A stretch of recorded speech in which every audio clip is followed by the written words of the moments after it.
criminal justice, healing, education. Time to awaken the community.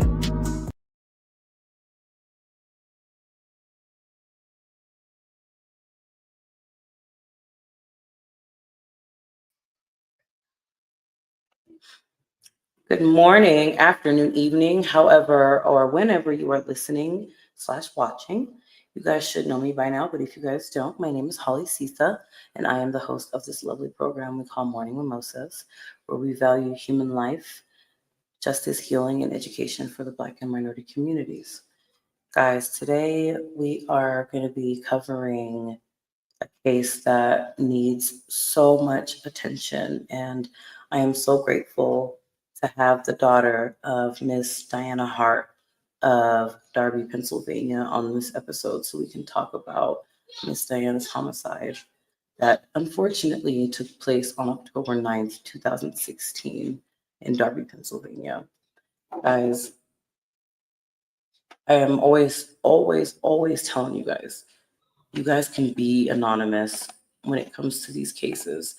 It's time that we get the families justice. It's just time. It's been 9 years since this happened. But guys, let's bring on the daughter of Miss Diana Hart, Miss Jill. I am so happy to have her on the show today so she can come and talk about her mother. Please give her a morning mimosas welcome. Thank you so much for being on the show today. Thank you. Of course. Thank you for having me. Absolutely. So, guys, as I stated earlier, we are going to be talking about the unsolved murder of Miss Diana Hart. And, guys, the only goal here is for you guys to please, if you guys know something, please call the number that I have provided there. You guys can be anonymous. Please help Jill and her family get justice for their mother. Miss Jill, once again, thank you for being on the show today. I just it's been a long time since this happened, and even though time has gone past, doesn't change the circumstance. Miss hmm Jill, please talk about your mom and just talk about everything that she was. And She she was really sweet, very caring. She had a very good sense of humor, and we spent a lot of time together looking at movies and going out to eat. We used to go to the Ethiopian restaurant in West Philly together after seeing a movie, and we were very close. We had a really good bond. thank you for that. hmm Um, so I know this is going to be a little bit hard, but just please take your time. What happened on October 9th, 2016?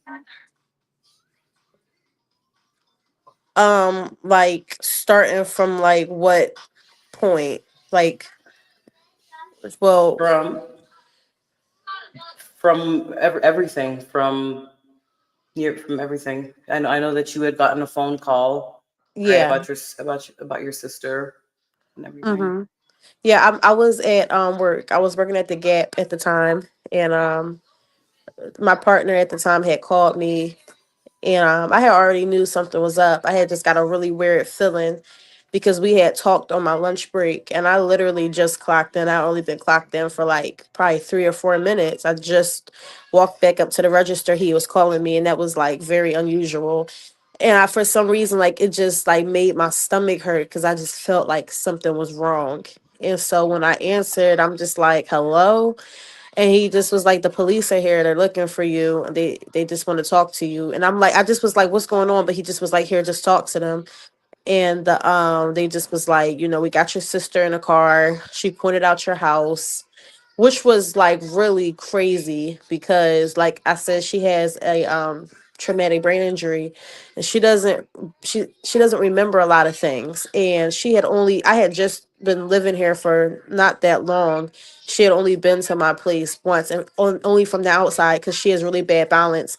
And I had lived in one of those like apartment, but like it was like a big house that was turned into an apartment. So it was like a lot of flights of steps, and she had really bad balance. So my mom just didn't really want to have her go up all those steps. So when I would see her, it would pretty much just be if we went out or at my mom's house. She just didn't want to have her go up all those steps because it would be really dangerous because she fell down like one flight of steps at our house so much. So it was like 4 or 5 flights of steps. It just was dangerous. So she only had been outside the house once. So for her to be able to point that house out after only seeing it one time was amazing.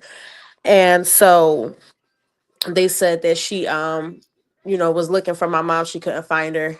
And I just immediately just broke down because I just knew that it was only one reason that my mom was not there, and that must have been that she was dead because she would never leave her by herself. Our whole time growing up, like my mom never was nowhere to be found. Like when I lived there, like she would, if she needed to run to the store or something, she'll wake me up. It was never a time where I just didn't know where she was. She wouldn't leave her in the house. And at this point, it was like probably maybe 1 o'clock in the afternoon roughly. I don't really remember exactly, but it was definitely in the afternoon, so it was too late in the day.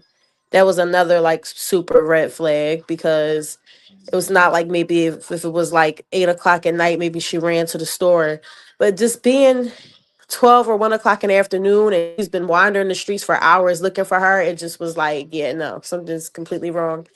And so I cried. I was just so upset, and I told them that I was going to meet them at my mom's house as soon as possible, but I knew that it was going to be horrible news. Um, so I was just in the bathroom trying to get myself together, and I realized that I was too far. Like I wasn't going to be able to catch the bus, feeling the way I felt. Like it was gonna take too long. I was have to wait for it, and it would took over an hour to get there, and I needed to get there now. So I had actually called back and asked the police officer if he could just send somebody to come get me if that was possible because I couldn't take it. Like I needed to get there ASAP. So they actually did send an officer to come pick me up. And so that was really nice on their part. Um Once I got there, yeah, and so that was really nice on their part. Yeah. Once I Okay. Yeah, I apologize for that. I was clicking on something. Go ahead, Okay. though. Yeah, so once I got there, it was just really weird because the house didn't look like disheveled. Like nothing looked weird or out of the norm. Like it just was a normal day in her house, except there was a couple neighbors in there, and that bothered me because they weren't the friendliest. I can't think of a not like I couldn't think of a nice neighbor that was in there. They all was pretty much in there just to be newsy, not that they cared Mm. about her. So that was just really annoying. But I was like looking back at it, I always was wishing like I would have like kicked them out. But my mind was so focused on what was going on. Like I didn't even like have the mental capacity to even say anything to them. Like I just was more so like, what is going on? Like, I don't even remember if I told them to leave or what. I just remember being really upset seeing them and just immediately like, what's going on. It was like as soon as I got in there, it wasn't too much time later that I saw an officer like barge out the basement and like run out the back door, but he was pointing back behind him saying in the basement. So I started to go over to the basement door to see what was going on, and they would not let me down there. And from there immediately they said, okay, everybody's got to get out. We got to go to the police station now. Like basically this is now a crime scene. And so we got to the police station and they was just questioning everybody, asking me like, who did my mom know and who does she hang around? And but they still didn't tell me she was dead, but I knew she was because like what else could be in the basement that doubt now it's a crime scene. She's missing. There asked me all these questions about her. So, you know, that happened.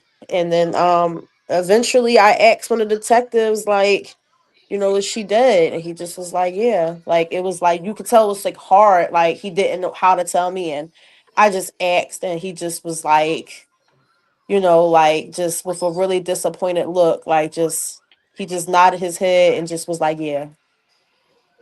So That's what happened that day. I I am so sorry that you had to go through any of that. That is absolutely horrible. And I'm sorry that you and the family are still having to deal with this today.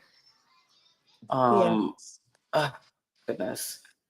So I know time has gone by. Is there anything is there anything that you are able to tell the public that could help in the case? Um, like as far as like Like if it's like who may like what was your mom doing earlier in the day? Was she at work? Um, like what was her day? well, it had took place like that night, like Mhm. prior. Okay. And she had some company. She had a few friends over. They were having a good time, having drinks or, just chilling. And so it happened in the night. Whoever she had at the house, I don't know if she let them in, but again, the house didn't look like somebody had kicked the door in or picked the lock or anything. Like it seems like this was somebody she comfortably let in the house. Thank you for that detail. Hmm. If you guys are joining us, we are here with Jill. She is the daughter of Miss Diana Hart. Miss Diana Hart unfortunately was murdered on October 9th, 2016 in Darby, Pennsylvania. And we are here speaking with her lovely daughter so we can get to know a little bit more about Miss Hart so we can get justice for her today and just making sure that this doesn't happen again. So, Miss Jill, when it comes to the case, how has your family been doing since this happened? Um, I mean, we just hanging in there. My brother is in Texas now. Um, it hits him really hard. Um, and especially because this happened a few days before his birthday. His birthday is October 12th. Hmm, my goodness. So, yeah, and so, you know, that was like really hard, like to be planning her funeral like around his birthday. I don't remember if it was on his birthday or like just around his birthday when we was planning the funeral, but it was pretty close together. We had to go identify her. We couldn't see her like in person to identify her. We had to look at a picture, and the picture was horrible. You could tell that she had been beaten. And and yeah, so and then my sister, she has a brain injury as I mentioned, and she she has her moments where she's like really upset, but most of the time lately she's been really happy, like talking about the good things about my mom. Like I just recently called and I had told her I was going to make some potato salad, and she was asked if I was going to make it like mommy because she was the best cook. And whenever I asked her, how are her staff treating her, they get making her good food, and she'll be like, yeah, but nothing like mommy. And she's always laughing and joking about that. And just Mhm. just she just brings her up every chance she gets, but in a positive way. Like these days, it's been very positive, so that's really good for her and her mental health because she could get really aggravated and it's not good. So lately she's been in a good space. And me, I recently decided to make that video, basically shine a light on my mom's death because I haven't talked about it and I try not to think about it because it hurts. But then I found myself forgetting, and that wasn't good. And that's why I made the video, because I try not to think about it, because when I do, I like overwhelm myself. Like I start to have like, mental images of what happened and how it happened, why it happened. And it makes me so upset and so sick because I don't want to think about her like that. But how else, like, how can I not think about that if I'm thinking about her murder? So I try to just think about the good, but then again, her murder goes forgotten.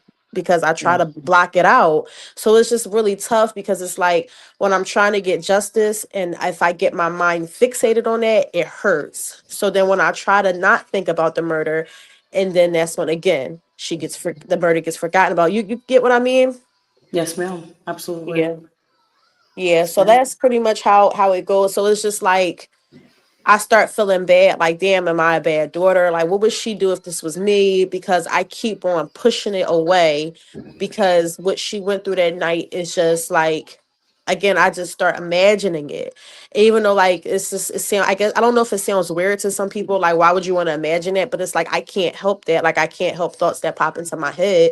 And it hurts so bad. Like, just thinking about that, like, it's just really, really messed up because she was so sweet. Like, she was so nice and I can't imagine what she could possibly do to make somebody do something so horrible to her. Like, that's just evil. And I just think about how scared she was. Like, what was her last words? And it's just scary that she had to go through that. And we watched a lot of ID together. Like, we watched a lot of crime shows together. So it was like so messed up that like she lived that, like stuff that we talked about that was so scary and so imaginable, like we would like cringe watching it, like, oh my god, and she actually had to go through that. Like, this is really hurtful. And I am, once again, I am so sorry that Miss Diana had to go through any of that. She did not deserve that, and you guys didn't deserve that either. Yeah. Oh my goodness. Just, I really, this is why I truly do not like people sometimes. Like, I love human beings, but this is why I also dislike them. You can be like the best person, and then somebody still does something bad to you like that. I absolutely Yeah. hate that. Hmm. But Miss Jill, I'm not going to take up too much more of your time. I'm just going to ask you one more question. What do you have to say to the person and or persons who took your mother's life? What do you have to say to them today? um I really don't know, honestly, because I don't know. Like, it would probably be like too like I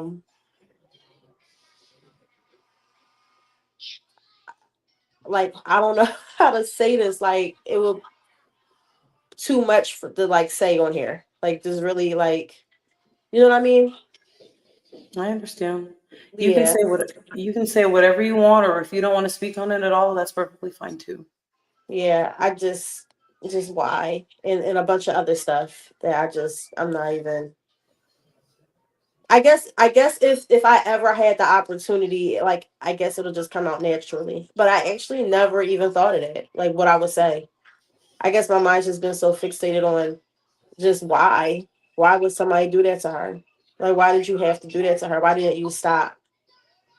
Like, they stabbed her so many times. Like, why couldn't they just stop? Why did they keep going? Why did they why did they want to kill her so bad that they why did they have to torture her? Like that, I don't know. I really never thought about that. I completely understand. I'm not Mm, gonna I'm not gonna drag that question out any further, but I you're am fine. gonna give a little bit more details about the case. So based on the research that I did, it took place at the 500 block of Spruce Street. Is that Hmm. correct? Yeah. Okay. And it took place on the night of October 9th, 2016. I just want to make sure for I those guess of you who are listening. the morning, right? Because it would have been like, I guess, like the seventh, no, the eighth, but it was like probably at like past 12 a.m., which technically made it the ninth. You know what I mean?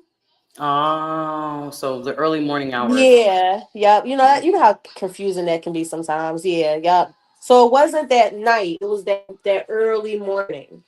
The early morning hours of October 9th. Okay. Yeah. Yep.